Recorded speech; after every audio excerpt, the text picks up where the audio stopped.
ಹಿರಿಯರೇ ಮನೆಯ ಲಕ್ಷಣ. ನಮ್ಮ ಪೂರ್ವಜರೇ ನಮ್ಮ ಸಂಪ್ರದಾಯಗಳ ಆಭರಣ. ಅವರಿದ್ದ ಮನೆ ಸಕಾಲದಲ್ಲೂ ಸಮೃದ್ಧಿ. ಆದ್ದರಿಂದ ನಮ್ಮ ಮಕ್ಕಳಿಗೆ ಹಿರಿಯರ ಆಚಾರ ವಿಚಾರ, ಹಿರಿಯರನ್ನು ಗೌರವಿಸುವ, ಪ್ರೀತಿಸುವ, ಸಂಪೋಷಿಸುವ ಹಾಗೂ ಅವರ ಸಂಸ್ಕೃತಿ ಸಂಪ್ರದಾಯಗಳನ್ನು ತಿಳಿಸುವ ಕಾರ್ಯಕ್ರಮವೇ ಮುಸ್ಸಂಜೆ ಕಾರ್ಯಕ್ರಮ. ತಪ್ಪದೆ ಕೇಳಿ, ಪ್ರತಿ ಸೋಮವಾರ ಬೆಳಿಗ್ಗೆ 9:50 ಮರುಪ್ರಸಾರ ಪ್ರತಿ ಬುಧವಾರ ಸಂಜೆ 7:20 ನಿಮ್ಮ ನೆಚ್ಚಿನ ಜನಧ್ವನಿ ಸಮುದಾಯ ಬಾನುಲಿಯಲ್ಲಿ.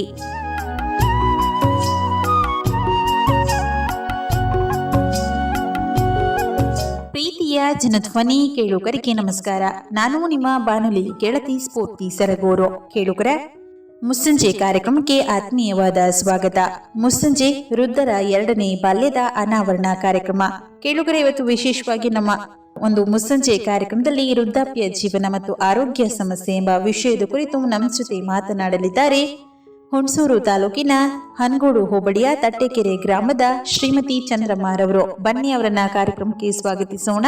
ಹಾಗೆ ಅವರ ಒಂದು ವೃದ್ಧಾಪ್ಯ ಜೀವನ ಆಗಿರ್ಬೋದು, ಎಷ್ಟೆಲ್ಲ ಶ್ರಮ ಜೀವನ ಇದೆ, ಆ ಶ್ರಮ ಜೀವನದಲ್ಲಿ ಆರೋಗ್ಯ ಸಮಸ್ಯೆ ಅನ್ನೋದು ಹೇಗೆ ಎದುರಿಸ್ಕೊಂಡು ಬಂದಿದ್ದಾರೆ ಅನ್ನೋದ್ರ ಬಗ್ಗೆ ಅವರಿಂದಲೇ ಒಂದಷ್ಟು ವಿಚಾರಗಳನ್ನ ತಿಳಿಯೋಣ. ಅಮ್ಮ, ಕಾರ್ಯಕ್ರಮಕ್ಕೆ ಆತ್ಮೀಯವಾದ ಸ್ವಾಗತ. ನಮಸ್ಕಾರ. ನಮಸ್ಕಾರ. ಮೊದಲಿಗೆ ನಮ್ಮ ಜನಧ್ವನಿ ಕೇಳುಗರಿಗೆ ನಿಮ್ಮದೊಂದು ಕಿರು ಪರಿಚಯವನ್ನ ಮಾಡ್ಕೊಡಿ. ಎಲ್ಲಿ ಅವರು, ಯಾವ ಊರಿಂದ ಬಂದಿದ್ದೀರಾ? ನನ್ನ ಹೆಸರು ಚಂದ್ರಮ್ಮ, ತಟಕೆರೆಯಿಂದ ಬಂದೀವಿ. ತುಂಬಾ ಖುಷಿ ಆಯ್ತು ಅಮ್ಮ ನಿಮ್ಮ ಪರಿಚಯವನ್ನ ಮಾಡ್ಕೊಂಡು. ಎಷ್ಟು ವಯಸ್ಸಾಗಿದೆ ಅಮ್ಮ ನಿಮಗೆ? ಹಂಗೆ 61 ವರ್ಷ ವಯಸ್ಸು. ಮುಂಚೆ ಎಲ್ಲಾರು ಶಾಲಾ ಶಿಕ್ಷಣ ಪಡ್ಕೊಂಡಿದ್ರಾ? ಏನಾರು ಸ್ಕೂಲ್ಗೆ ಹೋಗಿದ್ರಾ ನೀವು? ಅಯ್ಯೋ, ಸ್ಕೂಲ್ ಬಾಕಲ್ನೇ ಎತ್ತಿಲ್ಲ ಕಣವ, ನಾನು ಸ್ಕೂಲೇ ನೋಡಿಲ್ಲ ಹೆಂಗದೆ ಅಂತ. ಶಿಕ್ಷಣ ವ್ಯವಸ್ಥೆ ಇತ್ತ ನಿಮ್ಮ ಕಾಲದಲ್ಲಿ? ಇತ್ತು, ಏನೋ ಇವೆಲ್ಲ ಗೊತ್ತಿಲ್ಲ ನನ್ಗೆ. ಅವತ್ತು ಸ್ಕೂಲ್ ಇತ್ತು, ಇದ್ರೂ ನಾವು ಸ್ಕೂಲ್ ಬಾಕ್ಲ ಅಂತಾನೆ ಹೋಗಿ ನೋಡಿಲ್ಲವ ನಾವು. ಯಾಕೆಂದ್ರೆ ಅಪ್ಪ ಅಮ್ಮ ಕಳಿಸಿಲ್ಲ ಅವತ್ತು. ಬಡತನ ಏನು ಗೊತ್ತಿಲ್ಲ ಅವತ್ತು. ಕಳಿಸ್ಬೇಕು ಅಂತ ಗೊತ್ತಿಲ್ಲ. ಬಡತನ ಪ್ರಶ್ನೆ ಒಕ್ಕಡಿಕೆ ಕಳಿಸ್ಬೇಕು ಅನ್ನೋದು ಅವ್ರಿಗೂ ಓಡಿಲ್ಲ, ನಮ್ಗೆ ಹೋಗ್ಬೇಕು ಅನ್ನೋ ಹೊಲ ಕಳ್ಸೋರು, ದನ ಮೇಸ ಕಳ್ಸೋರು. ಇನ್ನೇನ್ ಮಾಡೋದವ, ಹೊಲ ಕಾಯ್ಕೊಂಡು ಸಂದು ದನ ಕಾಯ್ಕೊಂಡು ಮನೆಗೆ ಬರೋವು. ಅಂದ್ರೆ ಚಿಕ್ಕ ವಯಸ್ಸಿನಿಂದಲೂ ಕೆಲಸ ಮಾಡ್ಕೊಂಡ್ ಬಂದಿದ್ದೀರಿ? ವಯಸ್ಸಿಂದನೂ ಕೆಲಸ ಮಾಡಿರೋದು ಕೆಲಸವ. ಮನೇಲಿ ಯಾರ್ಯಾರಿದ್ದೀರಿ ಅಮ್ಮ ನೀವು? ನಮ್ಮ ಮನೇಲಿ ಈಗ ನಾವಿರೋದು ಇಬ್ರೇ. ನಮ್ಮ ಯಜಮಾನ್ರು ನಾವಿಬ್ರೇ ಇರೋದು. ಮಕ್ಳು ಇಬ್ರು ಇದ್ರು. ಒಬ್ಬ ಮಗ ತೀರೋಗ್ಬಿಟ್ಟ, ಒಬ್ಬ ಮಗಳವಳೆ ಮದ್ವೆ ಮಾಡಿದೀವಿ. ಅವಳಿಗೆ 2 ಮಕ್ಳದೆ. ನಾವೀಗ ಇಬ್ರೇ ಇರೋದು, ಗಂಡ ಹೆಂಡ್ತೀರ್ ಇಬ್ರೇ. ಮುಂಚೆ ಎಲ್ಲ ಏನ್ ಕೆಲಸ ಮಾಡ್ತಿದ್ರಿ? ಮುಂಚೆ ಎಲ್ಲ ಹೊಲ ಮನೆ ಕೆಲಸ ಮಾಡ್ತಿದ್ದೋ, ಆರಂಭ ಮಾಡ್ತಿದ್ದೋ, ಕೂಲಿ ಮಾಡ್ತಿದ್ದೋ, ಮಣ್ಣು ಗಿಣ್ಣೆ ಎಲ್ಲ ಒತ್ತಿದ್ವು. ಬಾವಿ ಮಣ್ಣು, ಕವಲೆ ಮಣ್ಣು ಎಲ್ಲ ಒತ್ತಿ ಜೀವನ ಮಾಡಿ ಕಷ್ಟಪಟ್ಟು ಮಕ್ಕಳು ಸಾಕಿ ಅವತ್ತು ಬೆಳೆಸಿ ಮಕ್ಕಳನ್ನ ಓದಿಸಿ ಅವನುವೆ ನಾವು ಓದಿಸಿ ಎಲ್ಲ ಕೆಲಸ ಎಲ್ಲ ಮಾಡಿ ನಾವು ಜೀವನ ಮಾಡ್ಬೇಕಾದ್ರೆ ಕಷ್ಟ ಆಗಿತ್ತು. ಇವತ್ತು ನೆಮ್ಮದಿಯಾಗಿ ಜೀವನ ಮಾಡೋಕ್ಕೇನು ತೊಂದರೆ ಇಲ್ಲ, ಆರೋಗ್ಯ ನೆಮ್ಮದಿ ಇಲ್ಲ, ಜೀವನಕ್ಕೆ ನೆಮ್ಮದಿ ಇಲ್ಲವ. ಬರುವಾರ ಕಷ್ಟ ಇವತ್ತು. ಅಂದ್ರೆ ಆರೋಗ್ಯ ಅನ್ನೋದು ಆ ಕಾಲದಲ್ಲಿ ತುಂಬಾ ಯಥೇಚ್ಛವಾಗಿ ಸಮೃದ್ಧಿಯಾಗಿ ಇರ್ತಿತ್ತು. ಇಚ್ಚಿನ ದಿನಗಳಲ್ಲಿ ಏನೇ ಇದ್ರೂ ಕೂಡ ಆರೋಗ್ಯ ಅನ್ನೋದು ಲಭಿಸ್ತಾ ಇಲ್ಲ. ಈ ನಿಟ್ಟಲ್ಲಿ ಈಗ ನೀವು ಕೂಲಿಗೆ ಹೋಗ್ತೀನಿ ಅಂತ ಹೇಳಿದ್ರಲ್ಲ, ಏನ್ ತರ ಕೆಲಸ ಮಾಡ್ತಿದ್ರಿ? ಏನ್ ತರ ಹೊಲದ ಕೆಲಸ ಮಾಡ್ತಿದ್ದೋ. ಯಾವ ತರ ಹೊಗೆ ಸೊಪ್ಪು, ನಿಮ್ಗೇನ್ ಗೊತ್ತಾಗೋದಿಲ್ಲ ಹೊಗೆ ಸೊಪ್ಪು ಅಂದ್ರೆ ಅದೆಲ್ಲ ಗಿಡ ಎಲ್ಲ ನೆಡೋದು, ಗೊಬ್ಬರ ಹಾಕೋದು, ಅದಕ್ಕೆ ಮಣ್ಣೇರ್ ಹಾಕೋದು, ಈ ಹೊಲದಲ್ಲಿ ಕಳೆ ಕೀಳೋದು, ನಾಟಿ ಮಾಡೋದು, ಕೊಯ್ಲು ಕುಯ್ಯೋದು, ಹರಿ ಕಟ್ಟೋದು, ಹೊರೆ ಹೊರೋದು, ಗದ್ದೆ ನಾಟಿ ಮಾಡೋದು, ಗದ್ದೆ ಕಳೆ ಕೀಳೋದು, ಅವೆಲ್ಲ ನಮ್ಮ ಕೆಲಸನೇ ಆಗಿತ್ತು. ನಾವೇ ಮಾಡ್ತಿದ್ವಿ ಅವೆಲ್ಲ ಕೆಲಸ. ಎಷ್ಟು ಕೊಡ್ತೀರ ಅವಾಗ ಕೂಲಿ? ಯಾವಾಗ ಏನ್ ಕೊಡ್ತಿದ್ರು ನಮ್ಗೆ 5 ರೂಪಾಯಿನ. 1.5 ರೂಪಾಯಿನಿಂದಾನು ಕೂಲಿ ಮಾಡಿರೋದು ನಾವು. 1.5 ರೂಪಾಯಿ ಒಂದ್ ದಿವಸಕ್ಕೆ 1.5 ರೂಪಾಯಿ ಕೂಲಿ ತಾವಿಂದಾನು ಕೂಲಿ ಮಾಡಿವಿ ನಾವು. ಅಷ್ಟಿಂದ ಹಿಡ್ದು 30 ರೂಪಾಯಿ ಗಂಟು ಮಾಡ್ದು. ಕೊನೆಯಲ್ಲಿ ದಿಢೀರ್ ಅಂತ ಅದೇನ್ ಬತ್ತ 100 ರೂಪಾಯಿ ಎರಕ್ತು. 100 ರೂಪಾಯಿನೇ ಲಾಸ್ಟ್ ನಾವು ಕೂಲಿ ಮಾಡ್ಬೇಕಾರೆ. ಇವತ್ತು 500 ರೂಪಾಯಿ ಕೂಲಿ ನಮ್ಮ ಕೈಲಿ ಹೋಗಿ ಒಂದ್ ದಿವಸನೂ ಕೆಲಸ ಮಾಡಕ್ ಆಯ್ತಾ ಇಲ್ಲ. ಇವತ್ತು ನಾವೇ ಕೊಡ್ತಿದ್ದೋ 500 ರೂಪಾಯಿ ಕೂಲಿ ನಾವೇ ಕೊಡ್ತಾಯಿವಿ ಇವತ್ತು. ಅಂದ್ರೆ 1.5 ರೂಪಾಯಿಂದ ಇಲ್ಲಿ ತನಕ ಕೂಲಿಯನ್ನ ಮಾಡ್ಕೊ ಬಂದಿದ್ದು ಒಂಥರ ಅಚ್ಚರಿ ಸಂಗತಿ. ಆ ನಿಟ್ಟಿನಲ್ಲಿ ಆ 1.5 ರೂಪಾಯಿನೇ ಅವಾಗ ಜಾಸ್ತಿ ಕೂಲಿ. ಈಗ ನೀವು 1.5 ರೂಪಾಯಿ ಅಂತ ಹೇಳಿದ್ರಲ್ಲ, ಆ 1.5 ರೂಪಾಯಿ ಹೇಗ್ ಸಾಕ್ತಿತ್ತು ಜೀವನ? ಎಲ್ಲ ಸಾಕ್ತಿತ್ತು ಪ್ರತಿಯೊಂದುವೆ. ಅವತ್ತು ತೊಂದರೆ ಏನಿಲ್ವಲ್ಲ, ಅವತ್ತು ಯಾರು ಇಲ್ವಲ್ಲ, ನಮಗ್ ನಾವೇ ತಾನೇ. ಅವತ್ತು ಯಾರು ಇಲ್ಲ, ಅದಕ್ಕೇನು ಲೈಟ್ ಬಿಲ್ ಕಟ್ಟಬೇಕು ಅನ್ನಂಗಿಲ್ಲ, ನಲ್ಲಿ ಬಿಲ್ ಕಟ್ಟಬೇಕು ಅನ್ನಂಗಿಲ್ಲ, ಎಂಥದ್ದು ಇಲ್ಲ, ಏನೂ ಇಲ್ಲ. ಅದೊಂದು ರೂಪಾಯಿ ಕೂಲಿ ತಂದು ನಾವು ಗಂಡ ಹೆಂಡ್ತಿರ್ ಜೀವನ ಸಾಕೋದೇ ದೊಡ್ಡ ಕಷ್ಟ. ಅದ್ರಲ್ಲೂ ಇದಕ್ಕೆ ಎಲ್ಲ ಬರೋದು. ಮನೆಗೆ ಸಕ್ಕರೆ, ಕಾಫಿ ಪುಡಿ, ಬಟ್ಟೆ ಸೋಪು, ಸೀಮೆ ಎಣ್ಣೆ ತವಿಂದು ಕೊಂಡೇ ಜೀವನ ಮಾಡ್ಬೇಕು. ಅವತ್ತು 1 ರೂಪಾಯಿಗೆ ಅದೆಲ್ಲ ಸಿಕ್ಕದು.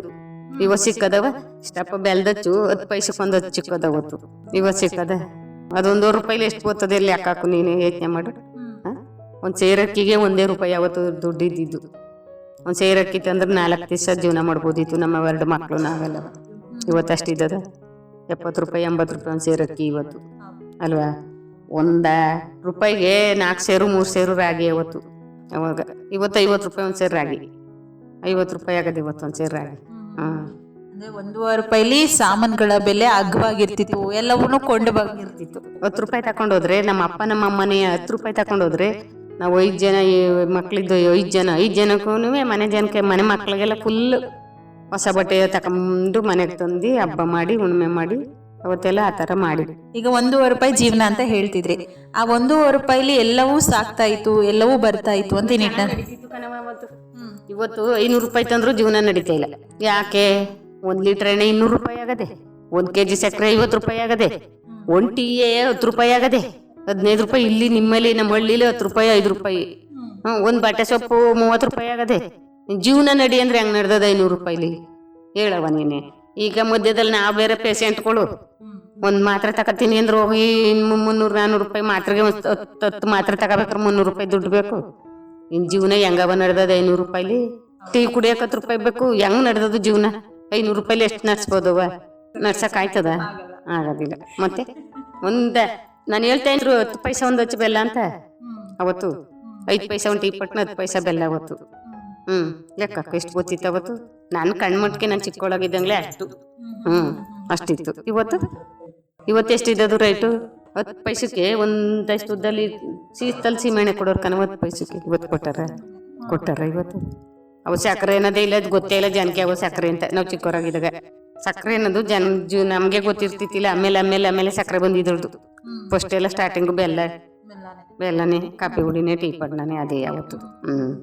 ಸೀಮೆಣ್ಣೆ ದೀಪನೇ ಯಾವ, ಸೌದೆ ಒಲೆನೇ, ಮಣ್ಣಿನ ಮಡ್ಕೆನೇ ಬಳಕೆ ಮಾಡ್ಕೊತಿದ್ವು ಅವೆಲ್ಲನೇ. ಅವೆಲ್ಲ ನಡೀತಿದ್ವು ಅವತ್ತು. ಇವತ್ತು ಸ್ಟೀಲು ಪಾತ್ರೆನ ನಾನು ಕಂಡಾಗ್ಲೇ ಗೊತ್ತಿತ್ತಿರ್ತಿಲ್ಲ. ನಾನು ಎಷ್ಟೋ ದೊಡ್ಡದಾದ್ಮೇಲೆ ಸ್ಟೀಲ್ ಪಾತ್ರೆ ಬಂದಿರೋದು ಪ್ರಪಂಚಕ್ಕೆ. ಅವತ್ತಂಥ ಜೀವನ ಎಲ್ಲ ನಡೆದದೆ ಚೆನ್ನಾಗಿ. ಇವತ್ತು ಇಂಥ ಜೀವನ ಬಂದು ನಮ್ಗೆ ಆರೋಗ್ಯನೇ ಸರಿ ಇಲ್ಲ. ಈಗ ನೀವು ಹೇಳ್ತಾ ಇದ್ರಲ್ಲ, ಈಗ ನಮ್ಮ ಕಾಲದಲ್ಲಿ ಎಲ್ಲ ಜಮೀನೆಲ್ಲ ಮಾಡ್ತಿದ್ವು, ಕುಯ್ಲು ಎಲ್ಲ ಮಾಡ್ತಿದ್ವು. ಏನು ಬೆಳೆಗಳನ್ನ ಬೆಳ್ಕೊತಿದ್ರಿ ನೀವು? ರಾಗಿ, ಭತ್ತ, ಕಾಳು ಮನೆಗೆ, ಹತ್ತಿ ಅಷ್ಟು ಮಾಡ್ಕೊತಿದ್ವು ಅವತ್ತು. ನಾವು ಗಿವ್ನೆ ಅವೇನಿಲ್ಲ. ರಾಗಿ ಬೆಳಿತಿದ್ವು, ಹುಳಿಕಾಳು ಬೆಳಿತಿದ್ವು, ಸಡ್ಡಿ ಕಾಳು, ಎಳ್ಳು, ಹತ್ತಿ ಅಷ್ಟು ಬೆಳೀತಿದ್ದಾಗ ಮನೆಗೆ ಸೌಲಭ್ಯಕ್ಕೆ ಇಟ್ಕೋತಿದ್ರ ಅಥವಾ ಮಾರುಕಟ್ಟೆಗೆ ಮಾರತಿದ್ದು ಮನೆಗೂ ಆಗಷ್ಟು ಇಟ್ಕೋತಿದ್ದು. ಆಗೆಲ್ಲ ಬೆಲೆ ಸಿಕ್ತಿತ್ತಾ?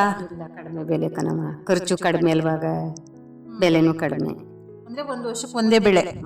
ಅವೆಲ್ಲ ಒಂದೊಂದೇ ಬೆಳೆ ವರ್ಷಕ್ಕೆ. ನೀನು 2 ಬೆಳೆಯಕ್ಕದ, ರಾಗಿ 2 ಬೆಳೆಯಕ್ಕದ, ಹತ್ತಿ 2 ಬೆಳೆಯಕ್ಕದ, ಎಳ್ಳು 2 ಬೆಳೆಯಕ್ಕದ, ಏನು 2 ಬೆಳೆಯಕ್ಕಾಗಿಲ್ಲ. ಈಗಲೇ ಬೆಳಿತಾರದ 2 3 ಮಳೆ ವ್ಯವಸ್ಥೆ ಆತರ ಇತ್ತಾ ಅಥವಾ? ಮಳೆ ವ್ಯವಸ್ಥೆ ಆಗ ಮಳೆದೇನು ತೊಂದರೆ ಇಲ್ಲ. ಆಗ ಮಳೆ ವ್ಯವಸ್ಥೆ ಚೆನ್ನಾಗಿತ್ತು. ಯಾರು ಪಂಪ್ ಸೆಟ್ಟೇ ಇಲ್ಲ ಆಗ. ಇತ್ತೀಚೆಗೆ ಮನೆಗೊಂದು ಪಂಪ್ ಸೆಟ್ ಆಗದ ಈಗ. ಆಗಿರ್ತಿರ್ಲಿಲ್ಲ. ಈ ನಿಟ್ಟಿನಲ್ಲಿ ಹಿಂದಿನ ಕಾಲದಲ್ಲಿ ಆರೋಗ್ಯ ಅನ್ನೋದು ತುಂಬಾ ಚೆನ್ನಾಗಿರ್ತಿತ್ತು ಅಂತ ಹೇಳ್ತಾ ಇದ್ರಿ ನೀವು. ಏನೇನ್ ತಿಂತಿದ್ರಿ ಅವಾಗ ನೀವು? ತಿನ್ನವು ರಾಗಿ ಮುದ್ದೆ ತಿನ್ನವು, ಅನ್ನ ಊಟ ಮಾಡವು, ಸೊಪ್ಪಿನ ಸಾರು ತಿನ್ನವು. ಇನ್ನೇನು ಈ ತರಕಾರಿ ಎಲ್ಲಿ ಬತ್ತಿದ್ದೋ? ಬೀಟ್ರೂಟು, ಕ್ಯಾರೆಟು, ಕೋಸು, ಮೂಲಂಗಿ ಅನ್ಕೊಂಡು ಎಲ್ಲಿ ಇರ್ತಿದ್ದೋ ಅವತ್ತು? ಏನು ತರಕಾರಿನೇ ಇಲ್ಲ ಅವತ್ತು. ಕುಂಬಳಕಾಯಿ ಅದಿತ್ತು, ಬದನೆಕಾಯಿ ಅದಿತ್ತು, ಟೊಮಟ ಇತ್ತು. ಬೆಳೆ ಅಷ್ಟೇ. ಇತ್ತೀಚೆಗೆ ಬಂದಿರೋ ತರಕಾರಿ ಇವೆಲ್ಲವ. ಆಗ್ಲಕಾಯಿ ಪಡ್ಲಕಾಯಿ ಅಂತಾವಿಂದು ಇತ್ತೀಚೆಗೆ ಬಂದಿರವೆ ಅವೆಲ್ಲ. ನಮ್ಮ ಕಾಲದಲ್ಲೆಲ್ಲ ನಾವು ಬೆಳೆಯೋಗಿಲ್ಲ ಕೈಲವು.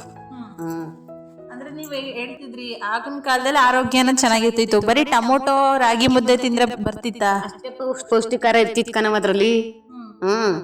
ಮಜ್ಜಿಗೆ ಮೊಸರು, ಮನೇಲಿ ಬೆಣ್ಣೆ ತುಪ್ಪ ದನಗಳದು ಅಷ್ಟೇ ನೀಟಾಗ, ಅಷ್ಟೇ ಚೆನ್ನಾಗ ಆರೋಗ್ಯ ಚೆನ್ನಾಗಿರ್ತಿತ್ತು ಅವತ್ತು.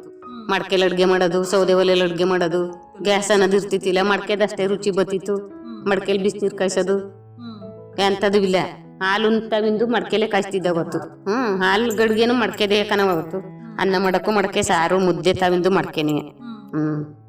ಉಳ್ಕಲ್ಲು, ಮಿರ್ಚಿ ಇಲ್ಲ ಕರಾಡ್ಸಕ್ಕೆ, ಉಳ್ಕಲ್ಲು, ಲೈಟ್ ಇಲ್ಲ ಮನೆಗೆ, ಸೀಮೆಣ್ಣೆ ದೀಪ. ಈಗ ನೀವ್ ಹೇಳ್ತಿದ್ರಲ್ಲ ಭತ್ತ ಬೆಳೀತಿದ್ದೋ ಅವನ್ನೆಲ್ಲ ಕುಟ್ಕೋತಿದ್ದೋ ಅಂತ. ಕುಟ್ಟಕ್ಕೂ ಮಿಷಿನ್ಗಳಿರ್ಲಿಲ್ವ ಅವಾಗ? ಉಳ್ಕಲ್ಲಲ್ಲೇ ಕುಟ್ತಿದ್ದು. ಎಲ್ಲೋ ಹುಣಸೂರಲ್ಲಿ ದೊಡ್ಡ ಮಿಷಿನ್ ಇರ್ತಿದ್ದೋ, ಅವಕ್ಕೆ ಎಲ್ಲೋ ಒಬ್ಬೊಬ್ರು ಹಾಕೊಂಡು ಹೋಗೋರು. ಜಾಸ್ತಿ ಬೆಳೆಯೋರು. ಇನ್ನು ಸಿಕ್ಕಾಬಟ್ಟೆ ಬೆಳೆಯೋರೆಲ್ಲವ ಕುಟ್ಕೊಳ್ಳೋದು ಮಾಡೋದು. ಎಲ್ಲವೂ ಕೂಡ ಮನೆ ಒಂದು ಆಧಾರಿತವಾಗಿ ಮನೇಲೆ ಬೆಳ್ಕೊಂಡು ಮನೇಲೆ ಅದನ್ನ ಒಂದು ಸಂಸ್ಕರಣೆ ಮಾಡಿಕೊಂಡು ಬೇರ್ಪಡಿಸ್ಕೊಂಡು ಮನೇಲೆ ಆರೋಗ್ಯನ ಜಾಸ್ತಿ ಇರ್ತಿತ್ತು. ಮಾರ್ಕೆಟ್ ಹಾಕಿ ಮಾರೋರು ಹೆಚ್ಚಾಗಿ ಬೆಳೆದಿರೋರು ಏನು ಮಾಡೋದು, ಹೊಸಿ ಬೆಳೆಯೋರು ನಾವು ಮಾರ್ಕೆಟ್ಗಾಗ ಕಾಯ್ತಿತ್ತಿಲ್ಲ. ನಮ್ಮ ಜೀವನಕ್ಕಾಗಷ್ಟು ನಾವು ಮಾಡ್ಕೊಳ್ಳೋದು ಅಷ್ಟೇ. ನಮ್ಮ ಜೀವನಕ್ಕಾಗಷ್ಟು ಬೆಳ್ಕೊಂಡು ವರ್ಷ ಇವತ್ತು ಬೆಳೆದಿದ್ದು ಇನ್ನೊಂದು ವರ್ಷಕ್ಕಂಟ ಜೀವನಕ್ಕೆ ಇರ್ಬೇಕು ಮನೇಲಿ. ಆ ಥರ ಬೆಳ್ಕೊಂಡು ಮಾಡಿಕೊಂಡು ಅದನ್ನು ಬಳಸ್ಕೊಂಡು ಊಟ ಮಾಡ್ಕೊಂಡು ಹಂಗ ಜೀವನ ಮಾಡ್ಕೊ ಬಂದು ಅವತ್ತಿಂದ. ನಮ್ಮ ಸಂಸಾರ ಆನಂದ ಸಾಗರ, ಪ್ರೀತಿ ಎಂಬ ದೈವವೇ ನಮಗಾಧಾರ, ಆ ದೈವ ತಂದ ವರದಿಂದ ಬಾಳೆ ಬಂಗಾರ. ನಮ್ಮ ಸಂಸಾರ ಆನಂದ ಸಾಗರ. ಈಗ ನೀವ್ ಹೇಳಿದ್ರಲ್ಲ ಒಲೆಲ್ ಮಾಡೋದು ಮಡಿಕೆ ಎಲ್ಲ ಮಾಡೋದು ಅಂತಂದ್ರ ಆ ಕಾಲದಲ್ಲಿ ಬಾವಿಲಿ ನಲ್ಲಿ ನೀರಿಲ್ಲಾಗ ಬಾವಿಲಿ ಸೇರ್ತಿದ್ದೋ ಕಣವ. ಬಾವಿಲಿ ನೀರ್ ಸೇರ್ತಿದ್ದು, ಹಗ್ಗ ಹಾಕೊಂಡು ಚೌರ್ಗಿ ಹಾಕೊಂಡು ಬಾವಿಲಿ ಸೇರ್ಕೊತಿದ್ದು. ಈಗ ನಿಮ್ಮ ಕಾಲದಲ್ಲಿ ಆಸ್ಪತ್ರೆಗಳಿರ್ಲಿಲ್ಲ. ತಟಕೆರೆಲ್ಲ ಆಸ್ಪತ್ರೆ ಬಂದಾಗ ಎಲ್ಲೋ ಇದ್ದೋ ಹುಣಸೂರು ಗೌರ್ಮೆಂಟ್ ಆಸ್ಪತ್ರೆ. ಇನ್ನು ಹಿಂಗೆ ಪ್ರೈವೇಟು ಗಿವಿಟು ಅದೇನು ಇತ್ತಿಲ್ಲ. ನಾಗ ಮೈಸೂರಲ್ಲಿ ಇದ್ವೋ ಏನೋ ನನಗೆ ಗೊತ್ತಿಲ್ಲ. ಅದು ಈ ಹುಣಸೂರಲ್ಲಿ ಮಾತ್ರ ಗೌರ್ಮೆಂಟ್ ಆಸ್ಪತ್ರೆ ಅಂತಿತ್ತು, ಅದು ಗೊತ್ತು ಒಟ್ನಲ್ಲಿ. ನಮ್ಮೂರಲ್ಲಿ ಆಸ್ಪತ್ರೆ ಬರೋಷ್ಟ್ರಲ್ಲಿ ನಾನು ಸುಮಾರಾಗಿ ಅಂತ ಇದಾಗಿತ್ತಿಲ್ಲ. ಆಗ ಬಂದಿರೋದು ಆಸ್ಪತ್ರೆ ನಮ್ಮೂರ್ಗೆ. ಅಂದ್ರೆ ಹುಷಾರಿರ್ಲಿಲ್ಲ ಅಂತಂದ್ರೆ ಹೋಗ್ತಿದ್ರ ನೀವು ಅಲ್ಲಿಗೆ? ಆಸ್ಪತ್ರೆಗೆ ಆಮೇಲೆ ಹೋಗಿರೋದು ನಾನು ಇತ್ತೀಚೆಗೆ. ಆಗ ಆಸ್ಪತ್ರೆಗೆ ಹೋಗಂತ ನನಗೆ ಆಸ್ಪತ್ರೆಗೆ ಬರೋಂತ ಕಾಯಿಲೆನೇ ಇಲ್ಲ. ನಾನು ಹುಟ್ಟಿ ಬೆಳೆದತ್ತವಿಂದ ನನ್ನ ಮಗಳು ಹುಟ್ಟ ಗಂಟನೂ ನಾನು ಆಸ್ಪತ್ರೆ ಅಂತ ನೋಡಿಲ್ಲವ. ಮಾಮೂಲಿ ಜ್ವರ ಕೆಮ್ಮಲು ಹೊಟ್ಟೆ ನೋವು ಬಂದಾಗ ಏನ್ ಮನೆ ಮದ್ದು ಮಾಡ್ಕೋತಿದ್ದೆ? ಎಂತ ಮದ್ದು ಮಾಡಿಲ್ಲ, ನನ್ಗೆ ಎಂತದ್ದು ಬಂದಿತ್ತು ಕಾಯಿಲೆ. ನಾನು ಯಾವಾಗ್ಲೂ ಒಂದ್ ಮಾತ್ರೇನು ನನ್ಗೆ ತೊಗೊಳಲ್ಲ. ನನ್ ಮಗಳು ಹುಟ್ಟಿದಾಗ ಮಾತ್ರ ನಮ್ಮೂರ್ ಡಾಕ್ಟರ್ ಬಂದು ಒಂದು ಇಂಜೆಕ್ಷನ್ ಮಾಡಿದ್ರು ನನಗೆ. ಅಷ್ಟು ಬಿಟ್ರೆ ನಾನು ಹುಟ್ಟಿ ಬೆಳೆದಿ ನಾನು ಮದ್ವೆ ಆಗತ್ತೆ ಅನ್ಕೋವಿ. ನನ್ನ ಮಗಳು ಪ್ರೆಗ್ನೆಂಟ್ ಆಗಿ ಅವಳು ಡೆಲಿವರಿ ದಿವಸ ಒಂದು ಇಂಜೆಕ್ಷನ್ ಮಾಡಿಸ್ಕೊಂಡಿರೋದು ನಾನು. ಅಲ್ಲಿ ತನಕ ಯಾವುದೇ ಚಿಕಿತ್ಸೆ ತಗೋತಿರ್ಲಿಲ್ಲ? ಎಂತದೂ ಇಲ್ಲ ಕಣವ, ಒಂದ್ ಮಾತ್ರೇನು ಇಲ್ಲ. ನಾನು ಒಂದ್ ಮಾತ್ರೇನು ತಕೊಂಡಿಲ್ಲ. ಮಕ್ಳು ಸಾಕೋದು ಆ ಕಾಲದಲ್ಲಿ ಎಷ್ಟು ಕಷ್ಟ ಅನಿಸ್ತಿತ್ತು ನಿಮ್ಗೆ? ಕಷ್ಟ ಅನ್ನಿಸ್ತಿತ್ತು. ಇನ್ನೇನ್ ಮಾಡಿ ಕಷ್ಟ ಅಂದ್ರು ಮಕ್ಳು ಬಿಟ್ಟು ಬಿಡಕ್ಕಾಗದ. ಅವತ್ತು ನಮ್ಮ ಮಕ್ಳು ರಾಗಿ ಹಿಟ್ಟು ತಿನ್ಸಿದ್ರು ತಿನ್ಬಿಟ್ಟು ಬೆಳಿತಿದ್ದು. ಬರೀ ಹಾಲು ಕೊಟ್ರು ಕುಡಿದ್ಬಿಟ್ಟು ಸುಮ್ಮನಾಯ್ತಿದ್ದೆ. ಇವತ್ತಿನ ಮಕ್ಳು ಏನ್ ಮಾಡ್ತಾವ ಗೊತ್ತಾ, ನಂಗೆ ಬೂಸ್ಟ್ ಹಾಕು, ಹಾರ್ಲಿಕ್ಸ್ ಸಾಕು, ಮುಟ್ಟಕ್ಕೆಲ್ಲ ಹಾಲಲ್ಲಿ ಓಡ್ತಲ್ ಮಕ್ಳು. ರೊಟ್ಟಿ ಹಾಕರು ರಾಗಿ ರೊಟ್ಟಿ, ಅವತ್ತು ರಾಗಿ ರೊಟ್ಟಿ ಹಾಕೊಡೋರು ಮಕ್ಳಿಗೆ. ಅನ್ನ ಕಡಿಮೆ ಅಲ್ವಾ ಮಕ್ಳಿಗೆ, ರಾಗಿ ರೊಟ್ಟಿ ಹಾಕಿ ಹಾಕಿ ಮಕ್ಳಿಗೆ ಕೊಡೋರು. ಇವತ್ತೇನ್ ಮಾಡ್ತಾರೆ, ಎದ್ದೊಟ್ಟಿಗೆ ಮಕ್ಳಿಗೆ ಪುಳಿಯೋಗರೆ, ಬಾತು, ಚಿತ್ರಾನ್ನ, ಚಪಾತಿ, ದೋಸೆ, ಉಪ್ಪಿಟ್ಟು, ಇಡ್ಲಿ, ಅವ್ರಿಗೆ ಏನ್ ಬೇಕಾದ ಮಾಡಿ ಮಾಡಿ ಮಕ್ಳಿಗೆ ಊಟ ಮಾಡಿಸ್ತಾರೆ, ಸಾಕ್ತಾರೆ ಮಕ್ಕಳನ್ನ. ಇವತ್ತು ಇತ್ತಿಲ್ಲ ಅವೆಲ್ಲ ನಮ್ ಕಾಲದಲ್ಲಿ ಕಣತಿಲ್ಲ. ನಿಮ್ ಮಕ್ಳನ್ನು ಶಿಕ್ಷಣ ವ್ಯವಸ್ಥೆ ಕಳಿಸ್ತಿಲ್ವಾ? ಕಳಿಸ್ತು. ಎಷ್ಟೆಷ್ಟು ಕಳಿಸ್ತಿದ್ರಿ? ನನ್ನ ಮಗ BA ಕಂಪ್ಲೀಟ್ ಮಾಡಿದ. ನನ್ನ ಮಗಳು 8ನೇ ಕ್ಲಾಸ್ ಪಾಸ್ ಆಗಿ 9 ಕೋರ್ಸ್ ಅಷ್ಟಲ್ಲಿ ಸ್ನಾನಕ್ಕೆ ಆಗ್ಬಿಟ್ಟು ಏನ್ ಕಳಿಸ್ತಿಲ್ಲ, ಹೋಗ್ನೇ ಇಲ್ಲ ಅವಳು. ಈ ನಿಟ್ಟಿನಲ್ಲಿ ನಿಮ್ಗೆ ಈಗ ಇತ್ತೀಚಿನ ದಿನಗಳಲ್ಲಿ ನೀವೇ ಹೇಳಿದ್ರಿ ಆಗೆಲ್ಲ ಸಮೃದ್ಧಿಯಾಗಿರ್ತಿತ್ತು ಆರೋಗ್ಯ ಅನ್ನೋದು, ಯಾವುದೇ ಕಷ್ಟ ಕಾಯಿಲೆಗಳಿರ್ಲಿಲ್ಲ. ಇತ್ತೀಚೆಗೆ ಆರೋಗ್ಯ ಅನ್ನೋದು ಕಡಿಮೆ ಆಗ್ತಾ ಬರ್ತಿದೆ, ಕಾಯಿಲೆಗಳ ಸಂಖ್ಯೆ ಜಾಸ್ತಿ ಆಗ್ತಿದೆ. ಈ ನಿಟ್ಟಿನಲ್ಲಿ ನಿಮ್ಗೆ ಯಾವ್ದಾದ್ರು ಆರೋಗ್ಯ ಸಮಸ್ಯೆ ಇಲ್ಲಿದ್ಯಾ? ಇತ್ತಿಲ್ಲ ನನಗೆ. ಈಗ ಶುಗರ್ ಒಂದೊಂದೇ ನಂಗೆ ಸಮಸ್ಯೆ, ಇನ್ನೇನು ಸಮಸ್ಯೆ ಇಲ್ಲ. ಮಗ ಇದ್ದವ ಸತ್ತೋಗ್ಬಿಟ್ಟ. ಮಗ 24 ವರ್ಷದ ಮಗ. ಯೋಚನೆ ಮಾಡದ್ನಲ್ಲವ ಬಂದ್ಬಿಡ್ತು ಶುಗರ್.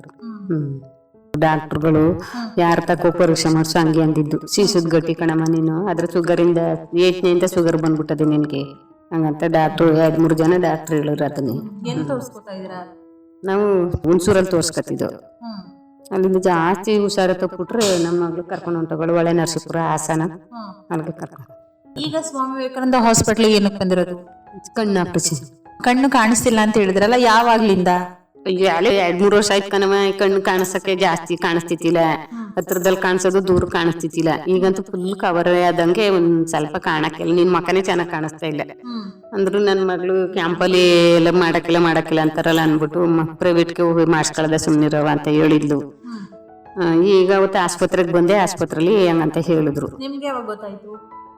ಅವತ್ತೇನು ಬುಧವಾರನೋ ಕಣೆ, ಬುಧವಾರ ಗೊತ್ತಾಯ್ತು. ಹೋದ್ ಬುಧವಾರ ನಾಲ್ಕೆ ಪೀಸ್ತಲ್ಲಿ ಆಸ್ಪತ್ರೆಗೆ ಹೋಗಿದ್ನಲ್ಲ, ಅವತ್ತು ಚೆಕಪ್ ಮಾಡ್ಸೋದ ಶುಗರ್ ಅಂತ ಹೋಗಿದೆ. ನಮ್ಮೂರ್ ಡಾಕ್ಟ್ರು ಅಲ್ಲಿದ್ರಲ್ಲ, ಅವ್ರು ಕೊಟ್ರು ಸೋಮವಾರ ಕ್ಯಾಂಪ್ ಅದೇ ಬಂದು ತೋರ್ಸಿ ಅಜ್ಜಿ ನೋಡದ ಅಂತ ಹೇಳಿದ್ರು. ಅದಕ್ಕೆ ನೆನ್ನೆ ಬಂದೆ ತೋರ್ಸದ ಅನ್ಬಿಟ್ಟು ಮಾಡ್ತೀವಿ ಅಂದ್ರಲ್ಲವ ಅದಕ್ಕೆ ಮುಂಚೆ ಎಲ್ಲಾರು ಮಾಡಿಸ್ಕೊಂಡಿದ್ರ ಇಲ್ಲ ಇಲ್ಲ ಎಲ್ಲೂ ಹೋಗೇ ಇಲ್ಲ ನಾನು. ಇದೇ ಫಸ್ಟ್ ಇದೇ ಫಸ್ಟ್. ಇದೇ ಫಸ್ಟ್. ಈ ಕುರಿತಾಗಿ ಏನೋ ಭಯ ಇಲ್ಲ ಅಜ್ಜಿ ನಿಮ್ಗೆ? ಇಲ್ಲ ಭಯ ಇಲ್ಲ. ಯಾಕೆ ಭಯ? ಯಾಕಂತಂದ್ರೆ ನೀವೆಲ್ಲ ಆಗ್ಲೆಲ್ಲ ಹಾಸ್ಪಿಟ್ಲಿಗೆ ಹೋಗಿಲ್ಲ ಅಂತ. ನಂಗೆ ಹೋಗಿಲ್ಲ, ಇನ್ನೇನ್ ಮಾಡಿವಿ. ನಂಗೆ ಈಗ ಇಂಜೆಕ್ಷನ್ ಅಂದ್ರೆ ಸಿಕ್ಕಾಬಿಟ್ಟೆ ಭಯ. ಇಂಜೆಕ್ಷನ್ ಅಂದ್ರೆ ಭಯ ಇಲ್ರಿ. ಯಾರಿಗಾರ ಪಕ್ಕದಲ್ಲಿ ಇಂಜೆಕ್ಷನ್ ಮಾಡ್ಬಿಟ್ರೆ ನಂಗೆ ಅಲ್ಲಿ ಜೀವ ನಡುತ್ತಕ್ಕ ನಾವು. ದೇವ್ರ ಏನ್ ಮಾಡೋಣ ಏನಾದದ ಒಟ್ಟಲ್ಲಿ ಅದೇ. ನಾನು ಅವಾಗ ತಾನೇ ಹೇಳಿದ್ರಿ ಹಿಂದಿನ ಕಾಲದಲ್ಲಿ ಆರೋಗ್ಯನ ಚೆನ್ನಾಗಿರ್ತಿತ್ತು, ಇತ್ತೀಚಿನ ಕಾಲದಲ್ಲಿ ಕಷ್ಟ ಆಗ್ಬಿಡುತ್ತೆ. ಹಿಂದಿನ ಕಾಲದ ಆರೋಗ್ಯನ ನಾವು ಮತ್ತೆ ಪಡ್ಕೋಬೇಕು ಅಂದ್ರೆ ನಿಮ್ ಪ್ರಕಾರ ಏನ್ ಮಾಡ್ಬೇಕು ನಾವು? ಏನು ಮಾಡಕ್ ಸಾಧ್ಯ ಇಲ್ಲ, ಏನು ಮಾಡಕ್ ಸಾಧ್ಯ ಇಲ್ಲ, ಆಗೋದಿಲ್ಲ. ಹಿಂದ್ಲ ಕಥೆನೇ ಬೇರೆ, ಇವತ್ತಿನ ಕಥೆನೇ ಬೇರೆ. ಯಾಕೆ ಏನ್ ಗೊತ್ತದ ಇವತ್ತು? ಹಿಂದ್ಲದ್ದು ಏನ್ ಗೊತ್ತದೆ ಹೇಳವ ನೀನೆ. ನೀನ್ ಏನೇ ಮಾಡು ಹೇಗಲ್ಲ, ನಮ್ ಜೀವನೇ ನೆಲಕ್ಕೆ ಇಟ್ರು ಹಿಂದ್ಲದ ಆರೋಗ್ಯ ಬರೋದಿಲ್ಲ. ನೀವು ಮುಂದಕ್ಕೆ ಏನಾರು ತೊಂದ್ರೆ ತಕೊಂಡು ಹೋದದೇ ಹೊರ್ತದು ಹಿಂದಿನ ಸುಖ ಎಂತಕ್ಕೂ ಬರೋದಿಲ್ಲ ಮಾತ್ರ. ನಾವೇನೇ ಮಾಡಿದ್ರು ಅದರ ತಕತೀವಿ ಅಂದ್ರೆ ನಮ್ಮನ್ನೇ ತಕೊಂಡು ಹೋದದು ಇನ್ನೊಂದೇನಾರು ಆದದು ಅದು ಗೊತ್ತಿಲ್ಲ. ಒಟ್ಟಲ್ಲಿ ಅದ್ರ ಆಟ ಹಿಡ್ದು ನಾವೇನೇ ಮಾಡಿದ್ರು ಮಾಡ್ತೀನಿ ಅಂದ್ರು ಮಾಡಕ್ ಆಗೋದಿಲ್ಲ. ಇತ್ತೀಚಿನ ದಿನಗಳಲ್ಲಿ ಅಪ್ಪ ಅಮ್ಮನ ನೋಡ್ಕೊಳ್ಳೋದು ಕಡಿಮೆ ಆಗ್ಬಿಟ್ಟಿದೆ. ಈ ನಿಟ್ಟಿನಲ್ಲಿ ಅವ್ರಿಗೇನ್ ಹೇಳ್ತೀರಾ ನೀವು? ಅದ್ರ ಕತೆ ಯಾಕೆ ಹೇಳಿಯವ? ಅಪ್ಪ ಅಮ್ಮನ್ ನೋಡ್ಕೊಳ್ಳೋರ್ ಕತೆಯ ಅಪ್ಪ ಮುಂದು ಲೆಕ್ಕವೇ ಇಲ್ಲ ಇವತ್ತು.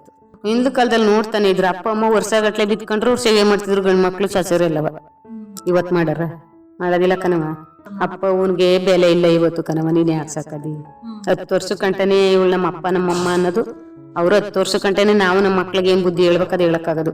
10 ವರ್ಷ ಮೀರ್ತು ಅಂದ್ರೆ ನಮ್ಮ ಮಕ್ಳನ್ನ ಮಾತು ಕೇಳಕ್ಕಿಲ್ಲ, ಯಾರು ಕೇಳೋದಿಲ್ಲ ಕಣವ. ನನ್ನ ಮಗಳೆಲ್ಲ ಇನ್ನೊಬ್ರು ಮಕ್ಳೇ ಆದ್ರೂ ಪ್ರಪಂಚನೇ ಹಂಗ ಆಗ್ಬಿಟ್ಟದೆ. ಅವ್ರು ಏನ್ ಮಾಡೋರು? ಅವತ್ ನಮ್ಮ ಅಪ್ಪ ಅಮ್ಮ ಓದಿಸ್ನಿಲ್ಲ ಬರಸ್ನಿಲ್ಲ, ಅವ್ರು ಹೇಳ್ದಂಗೆ ಕೇಳ್ಕೊಂಡಿದ್ದು. ಇವತ್ ನಮ್ಮ ಮಕ್ಳ ಓದು ಬರಕ್ ಹಾಕ್ಬಿಟ್ಟು ಅವ್ರಿಗೆ 10 ವರ್ಷಕ್ಕೆ ಯಾಲೆ ಅವ್ರ ಜೋವಲ್ 100 ರೂಪಾಯಿ ದುಡ್ಡು ಇರ್ತದೆ. ಇವತ್ತು 10 ವರ್ಷದ ಮಕ್ಳಿಗೆ ಅವ್ರ ಜೋವಲ್ 100 ರೂಪಾಯಿ ದುಡ್ಡು ಇರ್ತದೆ. ಅವರು ನಮ್ಮ ಮಾತು ಕೇಳಾರವ ನಮ್ಮ ಮಾತ. ಆ ದುಡ್ಡು ನೋಡಿಸ್ತಾ ಇರ್ತದ ಅವ್ರನ್ನ ಜೋವಲಿ, ನಮ್ಮನ್ನ ನೋಡ್ಸಕ್ಕಿಲ್ಲ.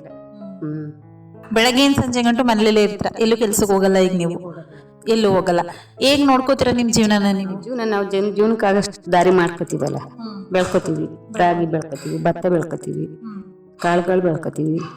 ಇನ್ನೇನು ಇನ್ಯಾಕೆ ಕಷ್ಟಪಡ್ಬೇಕು? 1-2 ದನ ಕರುಗಳು ಕಟ್ಕೊಂಡಿರ್ತೀವಿ. ಅದು ಒಂದು ಹಾಲು ಕೊಡ್ತದೆ, ಅದನ್ನ ಡೈರಿಗೆ ಹಾಕತೀವಿ. ಅದ್ರ ದುಡ್ಡು ಬರ್ತದಲ್ಲ ತಗೊಂಡು ಜೀವನ ಮಾಡೋದು. ಇನ್ನೇನ್ ಮಾಡಿದ್ರೆ ಎಷ್ಟು ಗಂಟೆ ಹೇಳದ್ ನಾನು? ಆಗ 4 ಗಂಟೆಗೆ ಎದ್ಕೊತಿದ್ದೆ ಕಣ. ಬೇಕಾದಷ್ಟು ಕೆಲಸ ಇರ್ತಿತ್ತು, 4 ಗಂಟೆಗೆ ಹೇಳ್ತಿದ್ದೆ. ಆಮೇಲೆ 5 ಗಂಟೆಗೆ ಬಂದಿದ್ದೆ. ಈಗ ಹುಷಾರು ತಪ್ಪಿದ್ಮೇಲೆ 7 ಗಂಟೆ ಹೇಳಕ್ಕಿಲ್ಲ. 7 ಗಂಟೆಗೆ ಹೇಳದ್ ನಾನು. ಕೆಲಸ ಆಗೋದಿಲ್ಲ ನನ್ನ ಕೈಲಿ, ಶುಗರ್ ಅಲ್ವಾ, ಹೇಳಕ್ ಹಾಕಿಲ್ಲ. ಇದ್ದ ತಕ್ಷಣ ನಡೆಯಕ್ ಹಾಕಿಲ್ಲ, ಜೀವ ಎಲ್ಲ ನಡುಗಲು ಬಂದ್ಬಿಡ್ತದೆ.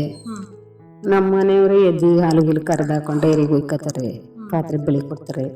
ಗೆದ್ದಿ ನಾನು ಅಂತೀರ ಅವ್ರೆ ಕಾಪಿನೂ ಕಾಯಿಸ್ಕೊಡ್ತಾರೆ. ಕಾಪಿನೂ ಕುಡಿದ್ಬಿಟ್ಟು ಆಮೇಲೆ ಇದ್ದಿಕನ ಏನೋ ಮುಖ ತೊಳ್ಕೊಂಡು ಒಂಚೂರ ಏನಾರು ಒಲೆ ಮುಂದ್ಗಡೆ ಕುತ್ಕೊಂಡು ಅಡುಗೆ ಮಾಡ್ಕೊಂಡು ಊಟ ಮಾಡ್ಕೊಂಡು ಜೀವನ ಮಾಡ್ತೀವಿ. ಇನ್ನೇನ್ ಮಾಡ್ಯವ? ಅಷ್ಟೇ ನಮ್ ಕತೆ. ಈ ನಿಟ್ಟಿನಲ್ಲಿ ಹಿಂದಿನ ಕಾಲದಲ್ಲ ರಾಸಾಯನಿಕ ಗೊಬ್ಬರಗಳನ್ನ ಬಳಸ್ತಿರ್ಲಿಲ್ಲ. ನೀವು ಹೇಳ್ತಿದ್ರಲ್ಲ ತರಕಾರಿಗಳನ್ನೆಲ್ಲ ಬೆಳ್ಕೊತಿದ್ರಲ್ಲ, ಹಾಗೆ ಬೆಳ್ಕೊತಿದ್ರಿ? ಮಾಮೂಲಿ ಭೂಮಿಗೆ ಹಾಕವು ಬೆಳ್ಕೊಳ್ಳವು. ದನಿಂಗ್ ಗೊಬ್ಬರ ಇರ್ತಲ್ಲ ಅದನ್ನ ಸುತ್ತ ಕವರ್ ಮಾಡವು, ಅದಕ್ಕೆ ಬೆಳ್ಕೊಳ್ಳವು. ಈ ಗೊಬ್ಬರ ಏನು ಅನ್ನೋದೇ ಗೊತ್ತಿಲ್ಲ ಅವತ್ತು. ಅವತ್ತಷ್ಟೇ ಚೆನ್ನಾಗಿ ಆರಂಭ ಬೆಳೆಯೋದು ಎಲ್ಲ ಆಯ್ತಿತ್ತು ಅವತ್ತು. ಇವತ್ತಾದದ ಆಯ್ತಾ ಇಲ್ಲ ಇವತ್ತು. ಈ ನಿಟ್ಟಿನಲ್ಲಿ ಎಲ್ಲ ಮಕ್ಳಿಗೂ ಆಗಿರ್ಬೋದು, ವಯಸ್ಸಾದವ್ರಿಗೆ ಈಗ ಜೀವನ ಕಷ್ಟ. ಈ ನಿಟ್ಟಿನ ಮೇಲೆ ಚೆನ್ನಾಗಿ ನೋಡ್ಕೋತಾರ? ಅಯ್ಯೋ ಚೆನ್ನಾಗಿ ನೋಡ್ಕೊತಿದ್ದಿಲ್ಲ, ಈಗ ಚೆನ್ನಾಗಿ ನೋಡ್ಕೊತಾರೆ. ಹುಷಾರಿಲ್ವಲ್ಲ, ಚೆನ್ನಾಗಿ ನೋಡ್ಕೊತಾರೆ. ಇನ್ನೇನ್ ಮಾಡಿವ? ಹೆಂಗೋ ಅವತ್ತಿನ ಜೀವನ ಮಾಡ್ಕೊಬಂದು ಇವತ್ತು ಇಷ್ಟ ಆಗಿ ನಿಂತದೆ ನಮ್ಮ ಪರಿಸ್ಥಿತಿ. ಏನ್ ಮಾಡೋದು? ನಮ್ಮ ಸಂಸಾರ ಆನಂದ ಸಾಗರ. ಪ್ರೀತಿ ಎಂಬ ದೈವವೇ ನಮಗಾಧಾರ. ಆ ದೈವ ತಂದ ವರದಿಂದ ಬಾಳೆ ಬಂಗಾರ. ನಮ್ಮ ಸಂಸಾರ ಆನಂದ ಸಾಗರ. ಹೇಗ್ ನೋಡ್ಕೋತಿದ್ದೀರಾ ಹಾಸ್ಪಿಟ್ಲ್ ಅವರೆಲ್ಲ? ಚೆನ್ನಾಗಿ ನೋಡ್ಕೊತಾವ್ರಿ. ನಮ್ಮೂರ್ಗೂ ಒಂದ್ಸಲ ಫೋನ್ ಮಾಡ್ಬಿಟ್ಟಿದ್ರು ನನಗೆ. ಕೇಳಿದ್ರು ಏನು ಹೆಂಗ್ ನೋಡ್ಕೊತಾ ಇದಾರೆ, ಹೆಂಗೆ ಟ್ರೀಟ್ಮೆಂಟ್ ಕೊಡ್ತಾರೆ, ಹೆಂಗ್ ಮಾಡ್ತಾ ಇದಾರು ಪೇಷಂಟ್ಗಳು ಅಂತ. ನಾನು ಅವ್ರಿಗೂ ನಾನು ಚೆನ್ನಾಗಿ ನೋಡ್ಕೊತಾವ್ರಿ ಅಂತಲೇ ಅವ್ರಿಗೂ ಹೇಳಿದ್ದೆ. ನಾನು ಸಂತೋಷವಾಗಿ ನೋಡ್ಕೊತಾವ್ರಿ, ನೆಮ್ಮದಿಯಲ್ಲಿ ಅವ್ರು. ಪಾಪ ಸುಮ್ಮನೆ ಇಲ್ದಾರ ಯಾಕವ ಹೇಳೋದು. ಖುಷಿ ಆಯ್ತು ನನ್ಗೆ ನೋಡಿ, ಎಲ್ಲ ಚೆನ್ನಾಗಿ ನೋಡ್ಕೊತಾವ್ರಿ. ಇದೆಲ್ಲ ನೋಡುವೆ ಖುಷಿ ಆಯ್ತು, ಸಮಾಧಾನ ಆಯ್ತು ನನ್ಗೂ. ಗಲೀಜೇನು ಇಲ್ವಲ್ಲ, ಕ್ಲೀನ್ ಆಗದೆ ಆಸ್ಪತ್ರೆ, ನೀಟ್ ಆಗದೆ, ಚೆನ್ನಾಗಿ ಇಟ್ಕೊಂಡವ್ರಿ. ನಮ್ಮನ್ನು ಚೆನ್ನಾಗಿ ನೋಡ್ಕೊತಾರ ಕಣವ. ಥ್ಯಾಂಕ್ ಯು ಅಜ್ಜಿ. ಥ್ಯಾಂಕ್ ಯು, ನಿಮ್ಗೂ ಥ್ಯಾಂಕ್ ಯು.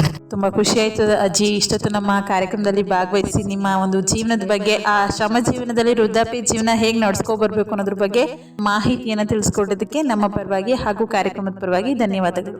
ಆಯ್ತು, ನಿಮ್ಗೆ ಥ್ಯಾಂಕ್ಸ್ ಕಣವ. ನಮ್ಮ ಸಂಸಾರ ಆನಂದ ಸಾಗರ. ಕೇಳುಗರೆ ಕೇಳಿದ್ರಲ್ಲ ಇಷ್ಟೊತ್ತು ನಮ್ಮ ಮುಸ್ಸಂಜೆ ಕಾರ್ಯಕ್ರಮದಲ್ಲಿ ನಮ್ಮ ಜೊತೆ ತಮ್ಮ ಶ್ರಮ ಜೀವನ ಹಂಚಿಕೊಂಡವರು ಹುಣಸೂರು ತಾಲೂಕಿನ ತಟ್ಟೆಕೆರೆ ಗ್ರಾಮದ ಶ್ರೀಮತಿ ಚಂದ್ರಮ್ಮರವರು. ಇಲ್ಲಿಗೆ ಈ ಒಂದು ಮುಸ್ಸಂಜೆ ಕಾರ್ಯಕ್ರಮವನ್ನು ಮುಕ್ತಾಯ ಮಾಡೋಣ. ಮುಂದಿನ ಸಂಚಿಕೆಯಲ್ಲಿ ಮತ್ತೊಂದು ಮುಸ್ಸಂಜೆ ಕಾರ್ಯಕ್ರಮದಲ್ಲಿ ಮತ್ತೆ ಭೇಟಿಯಾಗೋಣ ಅಂತ ಹೇಳ್ತಾ ಅಲ್ಲಿಯವರೆಗೂ ಕೇಳ್ತಾ ಇರಿ ಜನಧ್ವನಿ. ಇದು ನಿಮ್ಮ ಧ್ವನಿ, ನಿಮ್ಮ ಊರಿನ ಧ್ವನಿ, ಜನಧ್ವನಿ. ನಮಸ್ಕಾರ. ಜೇನುಗೂಡಿನಂತೆ ನಮ್ಮಿ ಮನೆಯು ಕೂಡಿ ಬಾಳುತ್ತಿರುವ ದೇವರ ಗುಡಿಯು.